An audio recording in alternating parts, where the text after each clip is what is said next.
Hello.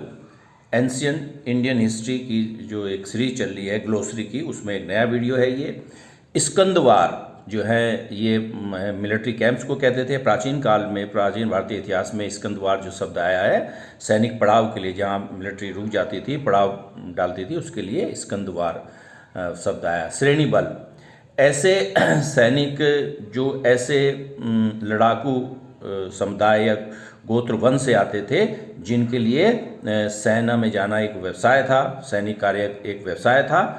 उनसे जो भर्ती होती थी उनको श्रेणी बल कहते थे। वर्दगी जो है शाही जो है क्या कहते हैं, कारपेंटर बढ़ई के लिए शब्द हुआ है। वर्दगी मतलब बढ़ई। ध्यानी बुद्धाज, ये तांत्रिक बुद्धिज्म में विशेष रूप से महत्व रखते हैं और ये बौद्ध धर्म में ध्यानी बुद्धा 5 हैं जो हैं। They are 5 in number and are consider the embodiment of 5 primordial element, जो अति प्राचीन तत्व से मिलकर बने हैं, उन्हीं का साकार रूप है। ये 5 बुद्धा जो है, 5 ध्यानी बुद्धा जो है, अलग अलग जो है 5 मूल जो है या अति प्राचीन तत्वों से का साकार रूप हैं। और ये तांत्रिक बुद्धिज्म, ये एक प्रकार से वज्रयान आप कह सकते हैं, से संबंधित है। ये पंच स्कंद कहा गया है। ये 5 प्राइमोर्डियल एलिमेंट पंच स्कंद से निर्मित हैं। अच्छा, दे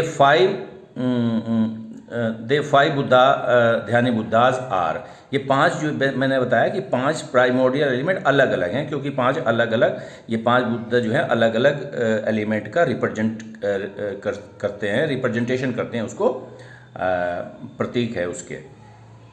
दे 5 ध्यानी बुद्धाज आर अमिताभ, अक्षोभ्य, विरोचन, अमोघ सिद्धि, रतन संभव। ये Uttar Pradesh public service commission में जब पहले सब्जेक्ट हुआ करता था ऑप्शनल पेपर, उसमें ये क्वेश्चन आया है। और उनके व्हीकल जो हैं कौन कौन से थे, नेक्स्ट पेज पे हम डिस्कस करेंगे।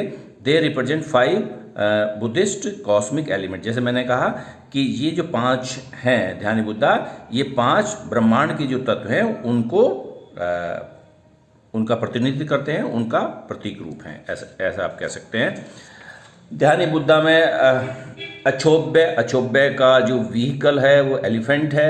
वाहन जो है, मैंने कहा 5 ध्यानी बुद्धा हैं, उनके कौन कौन से वाहन हैं। अक्षोभ्य के हाथी हैं, विरोचन का ड्रैगन है, रतन संभव का लायन या हॉर्स है, अमिताभ का पीकॉक है और अमोघ सिद्धि का गरुड़ है। ये क्वेश्चन आया है मैच करने में। अच्छा, आगे फिर एक आजीवकिज्म क्या था, आजीवक संप्रदाय क्या था। बेसिकली आजीवक संप्रदाय को मानने वाले आजीवक कहलाते थे। Followers of the doctrine of immutability, मतलब जो चेंज ना हो, और predetermine belonging to the religious order और sect founded by Goshal Makhali Putra, Makhali का पुत्र गोशाल। यानी बेसिकली इन्होंने आजीवक जो है आजीवक संप्रदाय की स्थापना की थी, और उनके संप्रदाय जो इसको जो फॉलोअर थे आजीवक संप्रदाय के, आजीवक कहते थे उनको। और मखली गोशाल जो है बेसिकली भगवान बुद्ध और महावीर के जो हैं समकालीन थे। अच्छा, ये इनका ये मानना था कि ये सिद्धांत में विश्वास करते थे कि नियति ने जो है वो डेस्टिनी में जो है, यानी कि जो भी भाग्य में है वो उसका जो है चेंज नहीं होता है, वो प्री डिटरमिन है, पूर्व निर्धारित है। यानी कि कर्मों वगैरह का कोई ज़्यादा कोई फर्क नहीं पड़ता है, भाग्य में जो लिखा है वो ही होता है। तो नियतिवाद है, इनका विश्वास करते हैं। बहुत लिटरेचर तो इन पे अवेलेबल नहीं है आजीवक संप्रदाय पर, लेकिन the main source of information और आजीवक संप्रदाय का इस भगवती सूत्र है। अवदान भी यूपीएससी ने पूछा था। अवदान क्या होते हैं? Avadana basically Sanskrit version of Pali Apadana literature. Pali का जो अपादान साहित्य है उसका संस्कृत रूप है ये Avadana. Like the Jataka, the Avadanas are also a kind of sermon उपदेश in the form of interesting tales. रोचक कहानियों के माध्यम से जो उपदेश दिए गए हैं उनको अवदान कहा गया है। और जैसे जातकों में भी हैं रोचक, कुछ स्टोरी के माध्यम से, कहानी के माध्यम से कुछ न कुछ उपदेश दिए गए हैं। जातक कथाएं भगवान बुद्ध के पूर्व जन्म से संबंधित हैं, जो जिनकी संख्या 500 से अधिक मानी जाती है। तो इसी प्रकार से जातकों के समान ही अवदान भी एक लिटरेचर है जिसमें रोचक कहानियों के माध्यम से सरमन दिए गए, उपदेश कुछ न कुछ उपदेश दिए गए हैं। प्रोमिनेंट अमंग दैम यानी कि अवदान साहित्यों में जो प्रमुख हैं, अवदान शतक है, ये भी क्वेश्चन है। दिव्य अवदान है, बड़ी फेमस बुक है ये। तो ये अवदान साहित्य का है, यानी कि अवदान शब्द जो है बुद्धिज्म से संबंधित है। ये वैसे भी मैच करने में आ जाता है। अवलोकितेश्वर ये महायान बुद्धिस्ट डेटी है, डेटी में देवता है। महायान बौद्ध में यानी कि बौद्ध धर्म की महायान शाखा के देवता हैं। आल्सो नो पद्म पानी, इनको पद्म पानी भी कहा जाता है क्योंकि इनके हाथ में, इनके हस्त में जो है लोटस है, कमल है। Is the holder of lotus, he is known the Mahayana pantheon as Bodhisattva.